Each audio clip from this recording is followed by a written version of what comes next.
नमस्कार दर्शकों। हो सकता है आपने कभी ये महसूस किया हो कि जब काफ़ी गर्मी से आ रहे हैं या कोई एक्सरसाइज की है, पसीना आया खूब, उसके बाद में आपके शरीर में सुइयां सी चुभने लगी हों, खुजली आने लगी हो। तो ये अगर ऐसी पोजीशन आपके साथ हुआ है या आपने कहीं सुना है ऐसा, तो ये एक प्रॉब्लम होती है जिसको हम बोलते हैं कोलिनर्जिक अर्टिकेरिया। तो आज हम इसी पर बात करेंगे कि कोलिनर्जिक अर्टिकेरिया क्या होता है, इसका कारण क्या है, इसका क्या इलाज है और इससे हम कैसे बच सकते हैं। मैं हूं डॉक्टर शुक्ला, एक डर्मेटोलॉजिस्ट। स्किन एचडी चैनल में मैं आपका हार्दिक स्वागत करता हूं। तो सबसे पहले बात करते हैं कि ये कोलिनर्जिक अर्टिकेरिया क्या होता है।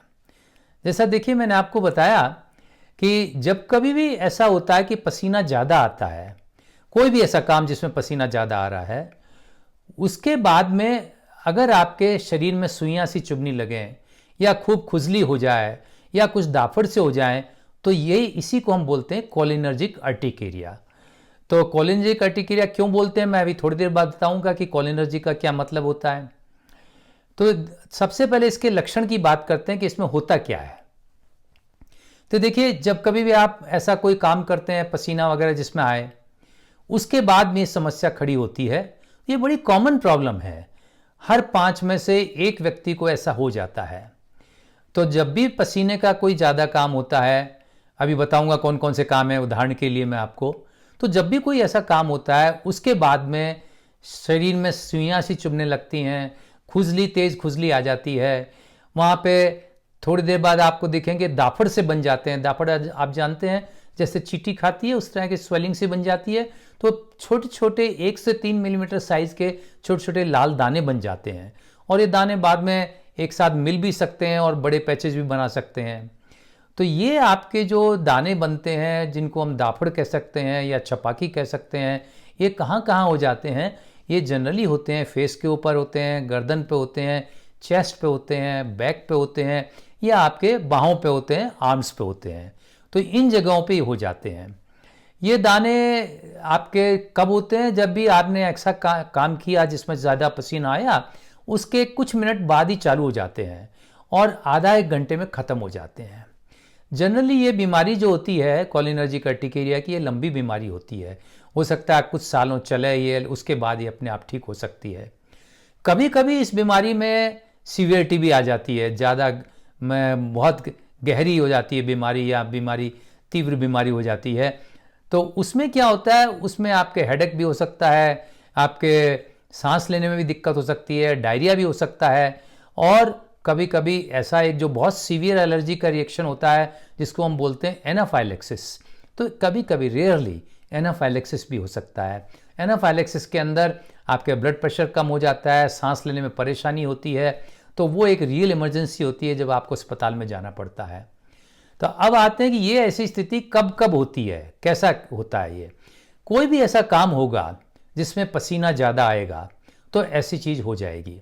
अब पसीना कब ज़्यादा आता है, जैसे आप एक्सरसाइज कर रहे हैं, आप चाहे आप वर्कअप कर रहे हो, कोई और एक्सरसाइज कर रहे हो, भाग रहे हो, दौड़ रहे हो, साइकिल चला रहे हो, कोई भी ऐसी एक्सरसाइज जिसके अंदर पसीना आएगा, उसके बाद ऐसा हो सकता है। या फिर आप गर्मी के अंदर हैं, तेज़ गर्मी है, तेज़ धूप है, उसमें आप जा रहे हैं, उसके बाद खूब पसीना आ रहा है। या ऐसा भी हो सकता है कि आप ठंडी जगह पे हों और ठंडी जगह से, जैसे आप नहा रहे हो, नहाने के बाद फिर एकदम गर्म जगह में अचानक आ गए हों, तब भी ऐसा हो जाता है। या फिर आप डाइट भी, अगर आप कोई स्पाइसी फूड लेते हैं या बहुत तेज़ मिर्च मसाले वाली चीज़ें लेते हैं, एकदम खूब तेज़ मिर्च है उसके अंदर, या मसाले उसके अंदर बहुत तेज़ हैं, ये चीज़ें लेते हैं, उसके बाद में भी ऐसा हो जाता है। अगर आप गुस्सा ज़्यादा करते हैं, तेज़ गुस्सा करेंगे, तो उसमें भी ऐसा हो सकता है। या आपके चिंता फिक्र ज़्यादा है, एंग्जाइटी है, या कोई दूसरा स्ट्रेस है, तो उसके अंदर भी ऐसा हो सकता है। या फीवर, बुखार के उसमें भी तो वही है ना, टेम्परेचर बढ़ जाता है, तो उसमें भी पसीना आने का रहता है। तो अगर फीवर है, पसीना आया है, तो उसके बाद भी ऐसा हो सकता है। तो ये बहुत कॉमन चीज़ें थी जहाँ पे ये ऐसे हो सकता है, पसीना, जो इन चीज़ों में पसीना ज़्यादा आ सकता है, और पसीना आएगा तो फिर वहाँ पे कोलिनर्जिक अर्टिकेरिया हो सकता है। तो अब इसके बाद बात करते हैं कि भाई ये इसका कारण क्या है, फिर क्यों होता है। देखिए सर, कारण समझने के लिए एक छोटी सी एक बेसिक चीज़ आपको समझना है कि अपने पसीना क्यों आता है। देखिए, ये नेचर का एक सिस्टम बना हुआ है। देखिए, अपना जो बॉडी टेम्परेचर है वो फिक्स रहता है, 37 डिग्री सेल्सियस रहता है। गर्मी हो तो भी इतना ही रहता है, सर्दी हो तो भी इतना ही रहता है। तो ये टेम्परेचर फिक्स कौन करता है? ये अपनी बॉडी के अंदर टेम्परेचर रेगुलेशन सिस्टम है, जिसके अंदर स्किन इन्वॉल्व है और ब्रेन इन्वॉल्व है। अब वो कैसे होता है कि जब कभी भी टेम्परेचर बढ़ जाता है अपने बॉडी का, चाहे गर्मी के कारण से बढ़ा हो, चाहे और किसी कारण से एक्सरसाइज से बढ़ा हो, या किसी कारण से टेम्परेचर अगर बढ़ गया हो या बुखार से बढ़ गया हो, जब कभी टेम्परेचर बढ़ जाता है तो इसका सिग्नल अपने ब्रेन को चला जाता है।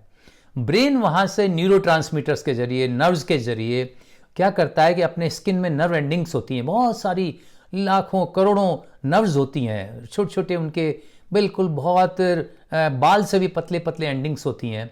उन एंडिंग्स पे वो कुछ केमिकल रिलीज करता है, उस केमिकल को बोलते हैं एसिटाइल कोलिन। तो जो एसिटाइल कोलिन है, वो एसिटाइल कोलिन क्या करती है, जो अपनी स्वेट ग्लैंड्स होती हैं, जो पसीने वाली ग्रंथियां होती हैं, उन पे ऊपर एक्ट करता है, और उन पे एक्ट करने से वो पसीना ग्रंथियां जो है पसीना निकालती हैं, और जब पसीना निकलेगा तो फिर टेम्परेचर आपका डाउन हो जाएगा, ठंडक आ जाएगी। तो ये अपना नेचुरल टेम्परेचर रेगुलेशन सिस्टम है। अब होता है क्या, ये जो एसिटाइल कोलिन आती है ना, तो कुछ लोगों को जिनको ये कोलिनर्जिक अर्टिकेरिया होता है, उन लोगों को ये एसिटाइल कोलिन बर्दाश्त नहीं होती स्किन में, वहाँ पे एक तरह का एलर्जिक रिएक्शन हो जाता है। तो अपन कह सकते हैं कि ये जो कोलिनर्जिक अर्टिकेरिया है एक तरह का एलर्जिक रिएक्शन है, एक तरह का इम्यून रिएक्शन है ये। तो वहाँ पे एसिटाइल कोलिन स्किन को इरिटेट करती है, एक इम्यून रिएक्शन पैदा करती है, और उसके पैदा करने के कारण से कुछ सब्सटेंस निकलते हैं, जैसे हिस्टामिन निकलती है। तो वो हिस्टामिन जो निकलती है उसके कारण से वहाँ पे खुजली पैदा होती है, और वहाँ पे वो दाफड़ बन जाता है। वहाँ पे वो जो पित्ती जिसे बोलते हैं, दाफड़ बोलते हैं, जो जिसे हम लोग तो व्हील बोलते हैं मेडिकल की भाषा में, तो वो बन जाता है, जैसे चींटी खाती है उस तरह का एक वो दाना सा बन जाता है। तो ये इसका कारण है। अब आते हैं अपन कि इसका इलाज क्या है, इसको अपन कैसे ठीक करेंगे, ट्रीटमेंट क्या है। देखिए, एक चीज़ तो ये है ही कि भाई जिन चीज़ों से ऐसा होता है, आपको मालूम है इन चीज़ से होता है, उसको जहाँ तक हो अवॉइड करना है। लेकिन जो हो गया है उसको हम कैसे ठीक करते हैं। तो देखिए, जैसा मैंने कहा, इसके अंदर हिस्टामिन रिलीज होती है, तो इसलिए हमें एंटीहिस्टामिन्स देनी पड़ेंगी। तो एंटीहिस्टामिन्स बहुत सारी होती हैं आजकल, तो बहुत अच्छी अच्छी एंटीहिस्टामिन्स आती हैं, जिसके अंदर आपके फेक्सोफेनाडिन आती है, सेट्रिजिन आती है, लिवोसेट्रिजिन आती है, लोराटिडिन आती है, बहुत सारी एंटीहिस्टामिन्स हैं। तो इन एंटीहिस्टामिन्स को हम देते हैं। वो उस पर डिपेंड करता है कितनी देनी है, उस पर डिपेंड करता है कि कितनी सीवियरिटी है। तो उस हिसाब से 1 गोली, 2 गोली, 3 गोली जैसी ज़रूरत होती है, उस हिसाब से हम एंटीहिस्टामिन्स देते हैं। एंटीहिस्टामिन्स हो सकता है लंबे समय तक देना पड़े, क्योंकि ये जो बीमारी है लंबे समय तक चल सकती है, कुछ सालों तक रह सकती है। तो जब कभी भी ऐसा हो तो उस टाइम एंटीहिस्टामिन हम दे देते हैं। तो अब कभी कभी जब, जैसे मैंने कहा, केसेस सीवियर हो जाते हैं, इसकी तीव्रता रोग की बहुत ज़्यादा हो जाती है। तो अगर तीव्रता बहुत ज़्यादा रोग की हो जाती है तो उस केस के हमें कभी कभी स्टेरॉइड्स भी देने पड़ सकते हैं खाने के लिए। तो इसके स्टेरॉइड्स के अलावा हमें कुछ ऐसी दवाइयाँ भी देनी पड़ सकती हैं कि जिससे पसीना कम आवे। तो पसीना कम आएगा तो ये एलर्जिक रिएक्शन कम होगा। या और भी केसेस में जहाँ पे बहुत ही प्रॉब्लम है, आप कई सालों से इलाज कर रहे हैं लेकिन ये समस्या ख़त्म नहीं हो रही है और परेशानी बहुत ज़्यादा होती है, तो उस केस के अंदर आजकल एक मोनोक्लोनल एंटीबॉडीज आती हैं, जिसको हम बोलते हैं एडेलीमुवैब। तो एडेलीमुवैब भी हम दे सकते हैं इसके अंदर। तो ये थोड़ा इंजेक्शन होता है, कॉस्टली इंजेक्शन होता है, थोड़ा 5-7 हज़ार रुपये का एक इंजेक्शन आता है। तो ये एडेलीमुवैब भी बड़ा फ़ायदा करता है इसके अंदर। ये 2 हफ्ते के अंदर एक बार इंजेक्शन दे दिया जाता है, और इंजेक्शन इसके लिए कोई भर्ती होने की ज़रूरत नहीं पड़ती है। तो इससे भी बहुत लोगों को फ़ायदा हो जाता है। तो ये तो इसका ट्रीटमेंट हो गया। अब अपन आते हैं कि इसका बचाव कैसे है, कैसे अपने को बचना चाहिए जिससे अपने को कोलिनर्जिक अर्टिकेरिया नहीं हो। देखिए, उसके लिए तो आपको वो सब काम करने चाहिए जिसमें पसीना नहीं आवे। अब जैसे आप एक्सरसाइज है तो ठीक है, एक्सरसाइज को आप बंद तो नहीं कर सकते, आपके बॉडी के लिए ज़रूरी है। हाँ, थोड़ा बहुत उसको मॉडिफाई कर सकते हैं आप, जैसे सुबह शाम कर लें, गर्मी के टाइम में इसको नहीं करें, या एसी के अंदर कर लें, इस तरह से इसको मॉडिफाई कर सकते हैं। इसी तरह से आपको धूप से बचना है, आप जब गर्मी ज़्यादा हो उस टाइम आप घर से बाहर नहीं निकलें। आप जैसे आप नहा रहे हैं और उसके बाद अचानक आप गर्म में आ जाते हैं, तो उसको आप सिस्टम को चेंज करें कि एकदम नहाने के बाद अचानक एकदम गर्मी में नहीं आ जाएं, थोड़ी देर आप उसी ठंडे वातावरण में रहें, उसके बाद आवें वहाँ पे। अगर आपको गुस्सा ज़्यादा आता है तो देखिए, आप कहेंगे ये तो बस की बात नहीं है, नहीं, लेकिन है बस की बात। क्यों गुस्सा अगर आप करेंगे तो कुछ लोगों को गुस्सा करने से भी ये कोलिनर्जिक अर्टिकेरिया हो जाता है। तो गुस्से से बचने के लिए जब कभी गुस्सा आए तो आपको ये ध्यान रखना है कि ये आपको नुकसान करेगा, फ़ायदा नहीं करेगा।